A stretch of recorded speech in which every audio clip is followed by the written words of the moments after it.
All right, guys, welcome back. So today we're going to be diving into another breakdown of Generative Energy number 4 with Danny Roddy and Georgi Dinkov. This is a part 2. If you haven't already checked it out, go check out part 1. I'll have it linked down below, maybe somewhere.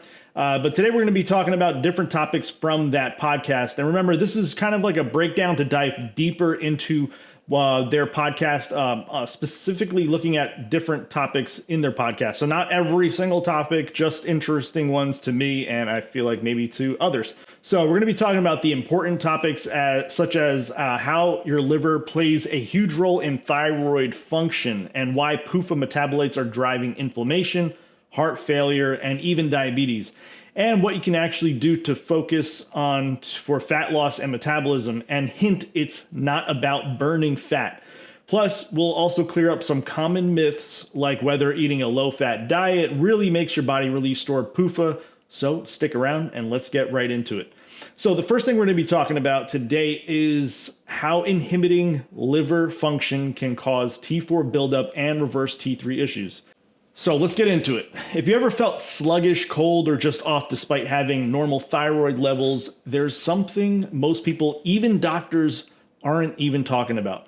According to Georgi Dinkov's research, your liver plays a huge role in thyroid function. In fact, most of your active thyroid hormone, which is T3, isn't even made in your thyroid. It's actually made in your liver. And if your liver isn't working properly, your body can end up with a buildup of inactive T4 and something even worse, reverse T3.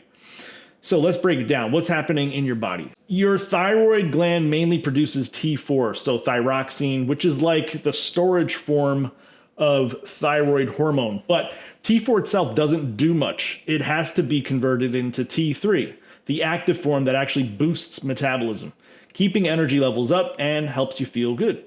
And where does most of that T4 to T3 conversion happen? In the liver. So what happens when your liver function is impaired? Whether from stress or inflammation, excess PUFA, alcohol, or fasting, it slows down the conversion of T4 into T3. Instead, the body starts converting T4 into something called reverse T3. So let's get into what reverse T3 actually is. They're calling it the anti-thyroid hormone. So now, why is this a problem? So reverse T3 is basically the brakes of your metabolism. It binds to the same receptor as T3, but instead of activating them, it just sits there and blocks them from working properly.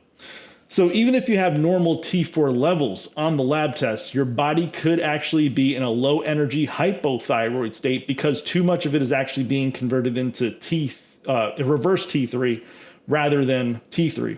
This is why a person can go to a doctor, get a thyroid test, and see that their TSH, which is thyroid stimulating hormone, and T4 are all in range, but still feel completely drained.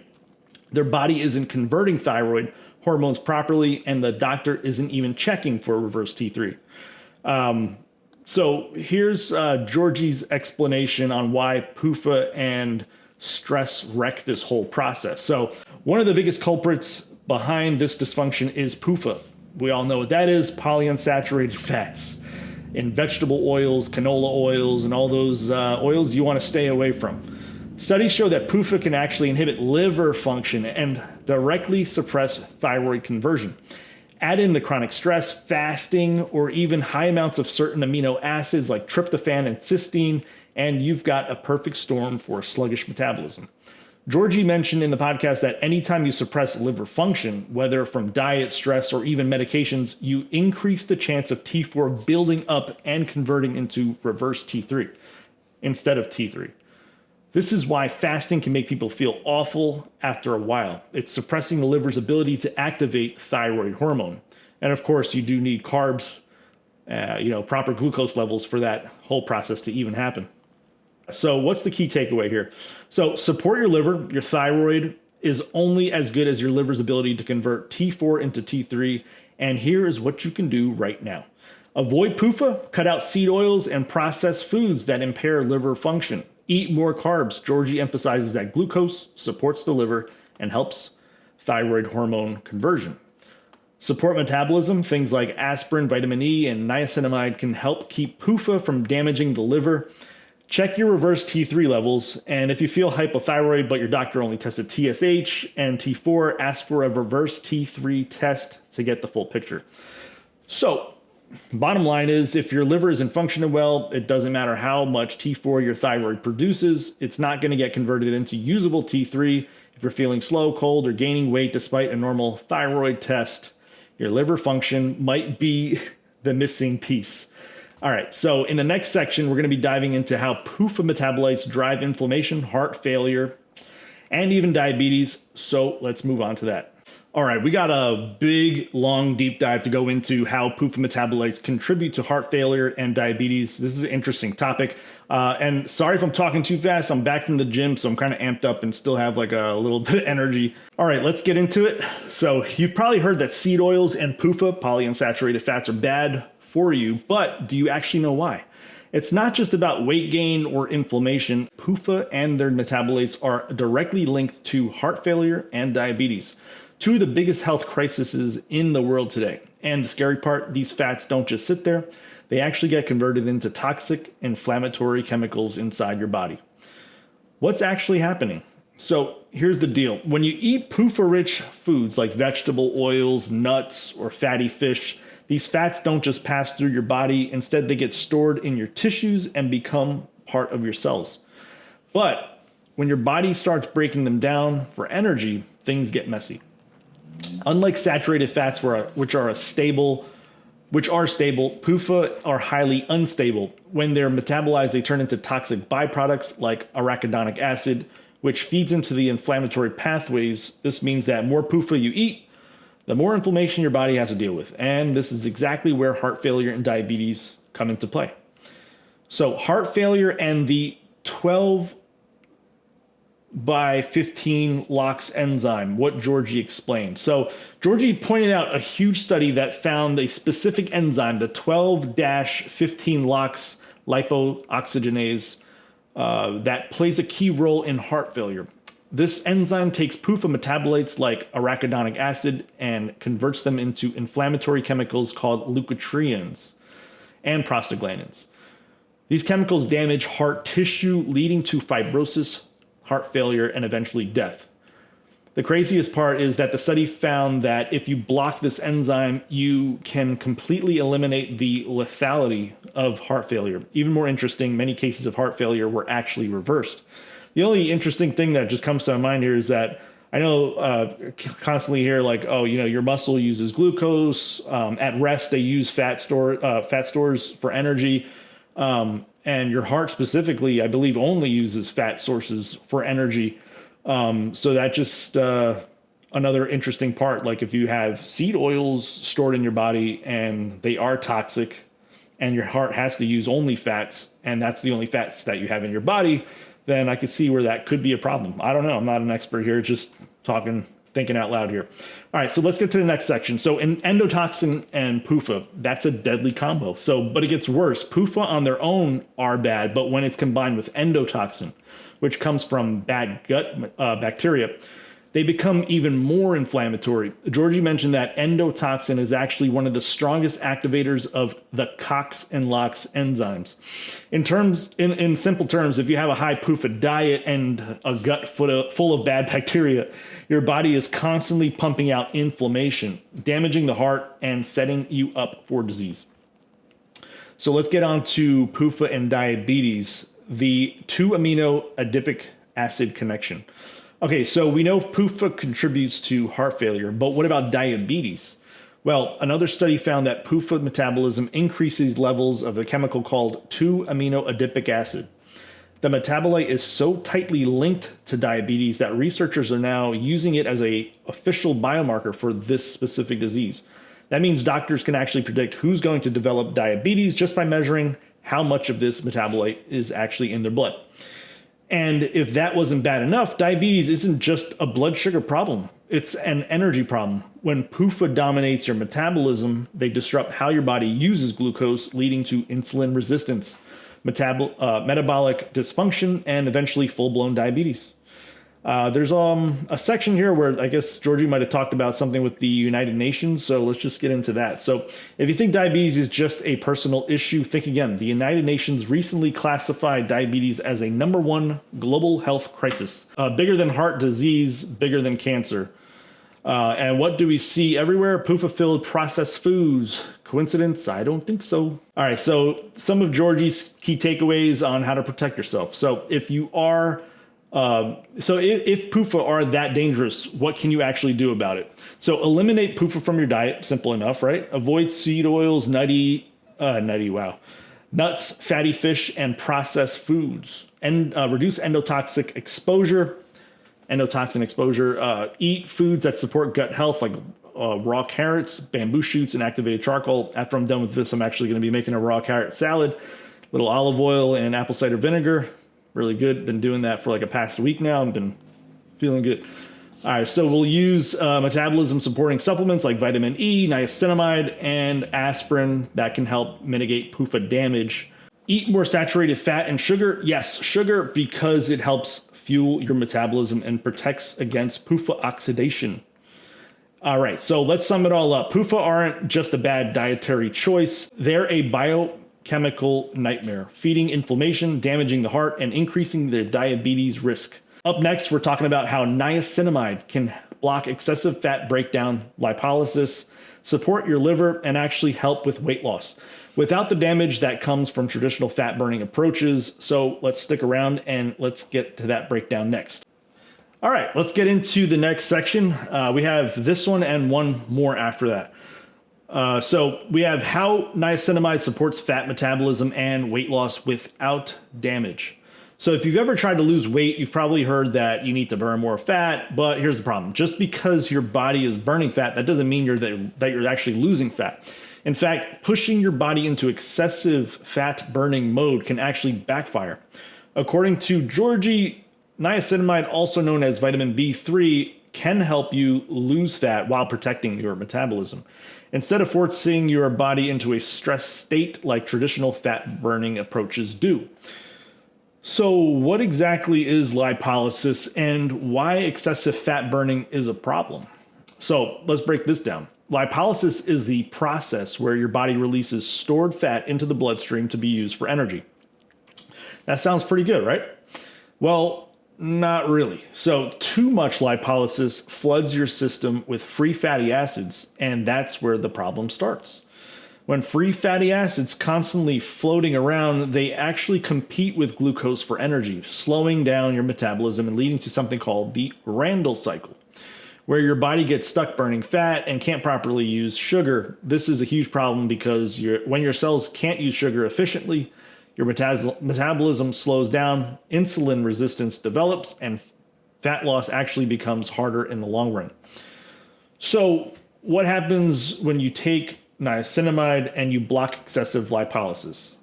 So this is where niacinamide comes in. Niacinamide doesn't really just block fat burning altogether, it prevents excessive lipolysis. And that's a good thing because excessive lipolysis is a stress response.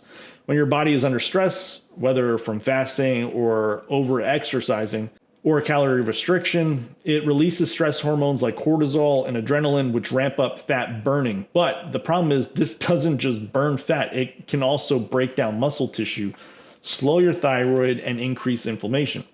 So what niacinamide does is it keeps fat metabolism under control while still allowing you to lose fat in a healthy way. Instead of forcing your body to be in a stressed out survival mode, niacinamide helps your metabolism function efficiently, allowing your body to burn fat when it actually needs to without damaging your muscles, thyroid, and overall health.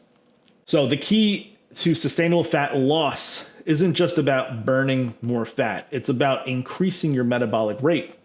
Georgie emphasized that when your metabolism is running well, your body will naturally regulate fat storage and fat burning without needing extreme diets or punishing workouts. And this is exactly what niacinamide helps with. It supports energy production at the cellular level rather than forcing your body to break itself down just to lose weight. So here are some of the key takeaways for healthy fat loss, according to Georgie, from Generative Energy number 4 with Danny Roddy. So instead of forcing fat burning with stress, here's how to lose fat right away. Support your metabolism, eat enough calories, protein, carbohydrates to keep your metabolism running high. Use niacinamide to prevent excessive lipolysis. Taking between 100 and 300 milligrams per day can help block stress-induced fat breakdown without shutting down fat loss completely. Prioritize muscle mass. Strength training helps your body burn fat more efficiently while keeping your metabolism high. Keep stress hormones low. If you're constantly running on cortisol and adrenaline, your body will hold onto fat as a survival response. And lastly, optimize thyroid function. Your thyroid controls metabolism, and if it's running slow, fat loss will stall no matter how much you burn fat. So to close it off for this section specifically, losing fat isn't just about forcing your body to burn fat. If you do that through stress, you're actually damaging your metabolism in the long run. Instead, focusing on increasing your metabolic rate, supporting thyroid function, and keeping stress low will allow fat loss to happen naturally and sustainably. And up next, we're going to be diving into the controversial topic. Does eating a low-fat diet cause PUFA to flood your system? Or does that only happen in a caloric deficit? All right, let's move on. All right, hopefully this is working out pretty good so far. Hopefully you're enjoying it. Leave some comments down below. Let me know what you think.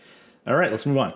So does eating a low-fat diet cause PUFA to flood your system? So you've probably heard that if you eat a low-fat diet, your body will start dumping stored PUFA, polyunsaturated fats, into your bloodstream. But is that actually true? Or does PUFA only get released when you're in a caloric deficit? Well, George explained that this is in a way that goes against a lot of the mainstream fat burning advice, and it's something you'll definitely want to hear. So let's start with the basics. When you lower fat intake in your diet, your body has two possible responses. It can rely more on carbohydrates for energy. If you're eating enough calories and carbs, your body will primarily burn sugar for fuel, keeping PUFA locked away in fat stores. Your metabolism stays high and your body doesn't need to break down stored fat. It increases fat breakdown, lipolysis, if energy is low. If you're eating in a calorie deficit or under stress, your body will start breaking down stored fat, releasing free fatty acids, including PUFA, into the bloodstream. This happens because stress hormones like cortisol and adrenaline push your body to release stored fat for energy.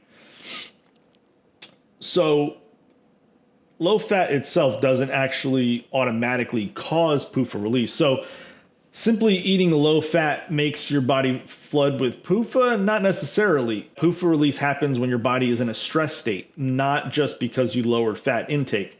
The real trigger for releasing stored fat is being in a caloric deficit or under stress. Not good.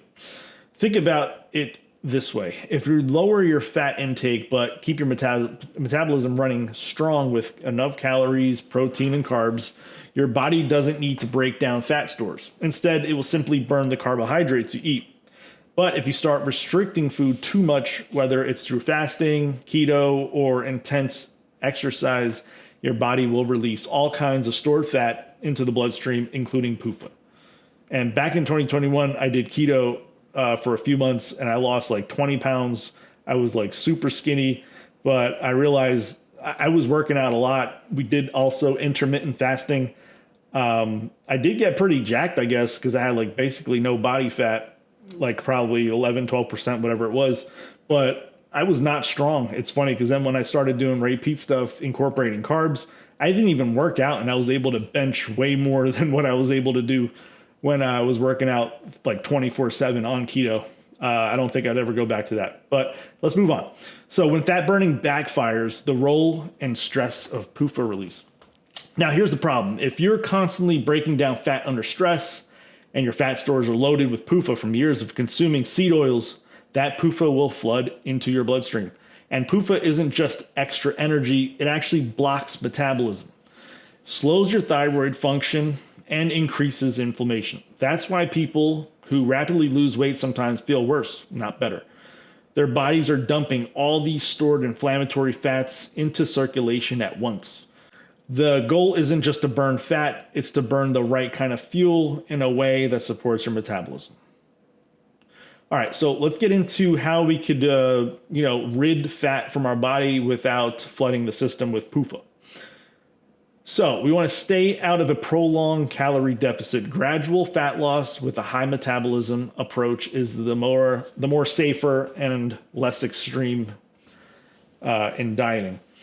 Eat enough carbohydrates. Carbs suppress excessive lipolysis, so your body doesn't dump PUFA into the bloodstream unnecessarily, and it keeps cortisol low. Support your liver. A healthy liver will glucuronidate or bind and excrete PUFA instead of letting it linger in your body. Avoid fasting and extreme calorie restriction. Both of these trigger stress hormones, and it leads to more PUFA release. And again, going back to the niacinamide, use niacinamide wisely. Low doses, 100 to 300 milligrams, help prevent excessive fat breakdown without shutting down your metabolism. Prioritize thyroid health. A well-functioning thyroid helps your body burn saturated fats and carbs instead of relying on PUFA. So the answer to the question is no. Just eating a low-fat diet doesn't automatically cause your body to flood with PUFA. The real problem comes from stress and calorie deficits. If you want to lose fat while keeping PUFA under control, the key is to keep your metabolism high, eating enough, and avoiding stress-driven fat loss. All right. Well, I think that concludes this episode, part 2. We're going to have also a part 3. Yeah, just give me some ideas on what you think, if this works. I think this one possibly went a little bit better than the last one. And I also had the microphone, so I don't know if that sounds any better. So we'll see how that goes. I wanted to say something else. I totally forgot what it was. So I don't want to sit here and just mumble around again. But yeah, leave a comment down below, leave a like, and I'll check you out in the next one. See ya.